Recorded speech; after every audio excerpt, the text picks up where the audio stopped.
alam ko na ang dahilan kung bakit yung iba sa atin kapag nagka-upload daw sila ng video dito sa wall nila is napupunta doon sa reels tulad ng ganyan.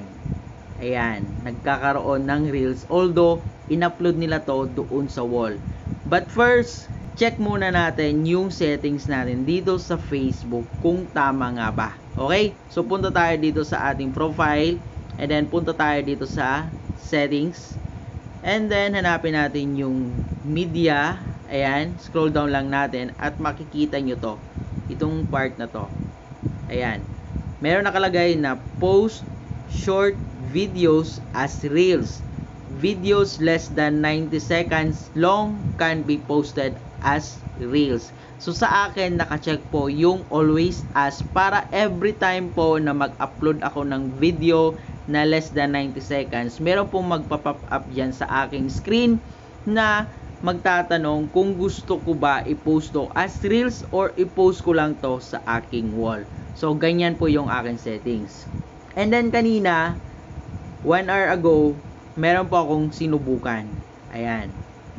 So kanina po, nag-upload po ako ng dalawang video. Okay? Itong portrait test video at saka itong landscape test video. Kung mapapansin nyo po, please take note pala na itong dalawa na to, itong landscape test video at saka yung portrait test video is same lang po yung pag-upload ko. In-upload ko po talaga siya dito sa Facebook ko, sa account ko mismo. Hindi ko siya in-upload doon sa Reels. Pinost ko siya dito sa wall ko talaga.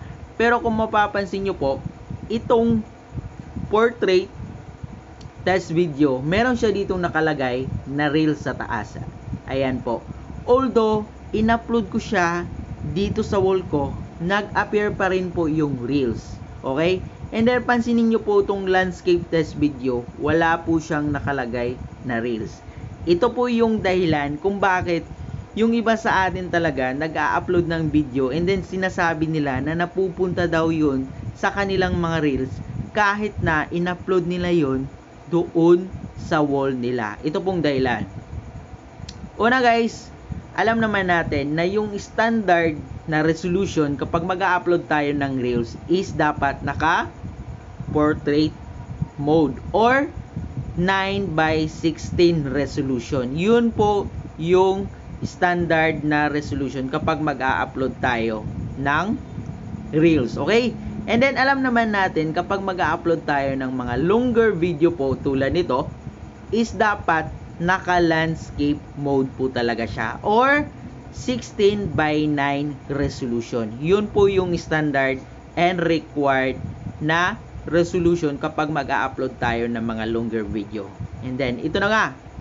Itong portrait mode po, in-upload ko to, pinost ko to dito sa wall ko. Hindi ko po to in-upload as Reels. Pero merong nag-appear na Reels pa rin dito sa taas. Ang ibig lang po yan sabihin, kahit na nag-upload tayo ng video dito sa mga wall natin, hindi po siya totally napupunta sa Reels. Okay? Check natin yung Reels natin dito.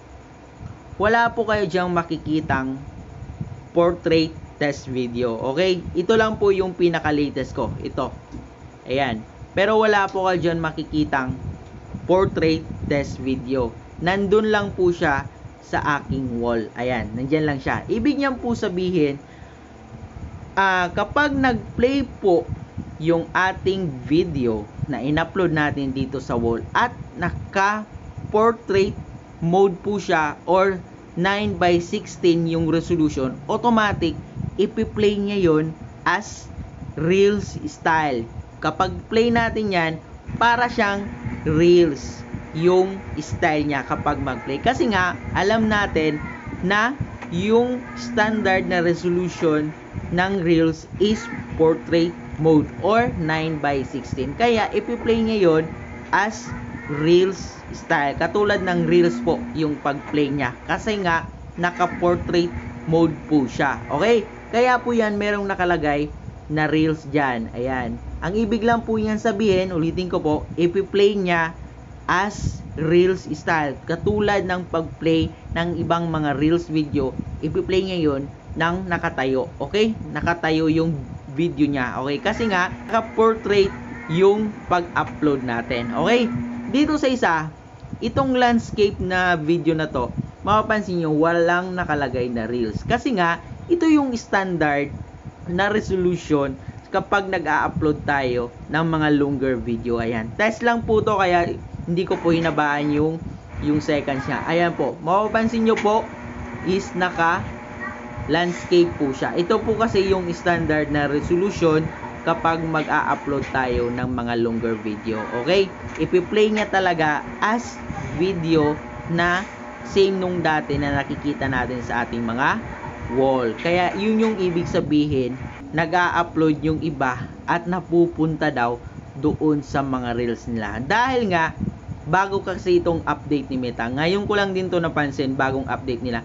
Kasi nga, yung standard sa reels natin na resolution is portrait mode or 9:16. Okay? Kaya, ipi-play nila yan as reels style. Katulad ng pag-play ng ibang mga reels sa ating mga cellphone. Kaya, ganyan yung mag-a-appear. Nakatayo po siya. Kaya, ipi-play nila yan as reels. At yun yung palatandaan na naglagay sila dito ng reels. Pero, hindi po yan actually na napunta dito sa reels natin. Okay? Hindi po siya dyan napunta. Kundi nandito lang siya sa ating wall. Okay? Sana maliwanag at sana i-share nyo tong video na to para ma-aware yung iba. Kasi marami akong nakikita nagtatanong bakit daw napupunta sa kanilang mga reels yung kanilang mga video na in-upload naman nila yon doon sa kanilang mga wall. Pakita ulit natin yung settings natin sa ating Facebook na tama naman yung ating settings yan. Punta tayo dito sa media and then tama naman po yung nakalagay. Ayan. Naka always ask po siya. Hindi? Okay?